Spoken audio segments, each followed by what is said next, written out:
Magandang araw ng linggo sa lahat mga ka-cutie. Araw na naman ng Enero kung saan ginaganap ang kapistahan ng San Pablo. At tuwing kapistahan ng San Pablo ay ginaganap ang motor show at motocross. Kaya nandito na naman tayo upang dumalo ng motor show at motocross. Siya nga pala, nandito na pala ako sa Tumawi ni Isabela kung saan dito na nga pala ako nakakuha ng video. Dahil sa Ilagan at Gilian ay malakas ang ambon. Ayon, nandito na tayo sa Kabagan Isabela. Ang Kabagan Isabela nga pala ay kilala sa Pansit Kabagan kung saan napakasarap ng pansit nila rito.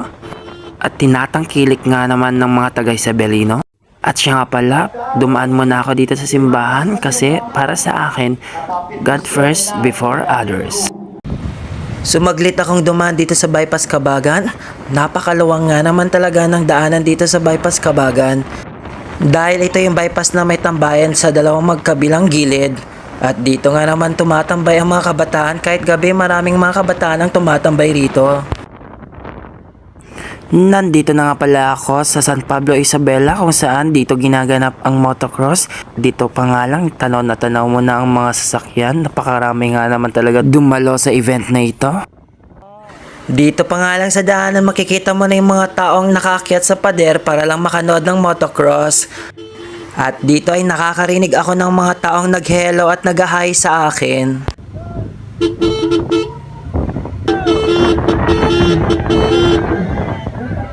At yun, nandito na nga pala ako sa may event. Napakarami nga naman talaga ang nanonood ng motocross. Dahil late na akong nakarating. Dahil kanina pa pala nagsimula ang motocross, mga bandang alas 8 at alas 4 nga na pala ako nakarating. Nagsimula na nga ang mga sagupaan ng mga motor. Napakadami nga naman pa talaga ng contestant rito.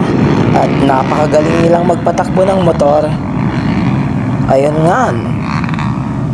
Grabe, nagsisiliparan ang kanilang mga motor. Oh, grabe, ang galing.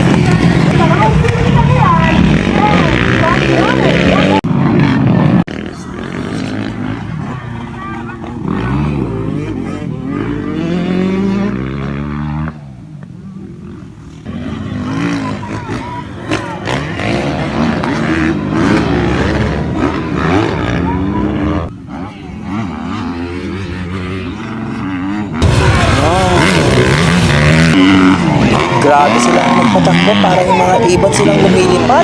Oh, super grabe, ang galing, galing. Pagkatapos ng motocross ay nagsimula na ang motor show at dito nga sa videong ito ay nagsisimula na silang magpaingay ng mga motor.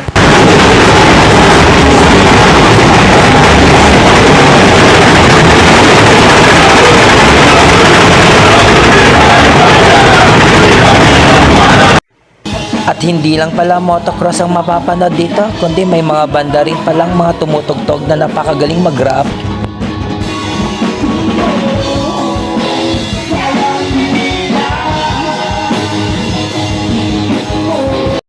At sa videong ito, dito na nagsimula ang loudest pipe kung saan ang loudest pipe ay ibig sabihin ay dito nagpapatagisan ng mga motor sa palakasan at paingayan ng motor.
At sa videong ito, hindi ko na pinatapos ang pakikinig ng mga ganitong kalalakas ng mga tambutso dahil hindi na kaya ng aking tenga at iniisip ko na may pasok pa ako kinaumagahan kaya mas pinili ko na lang umuwi.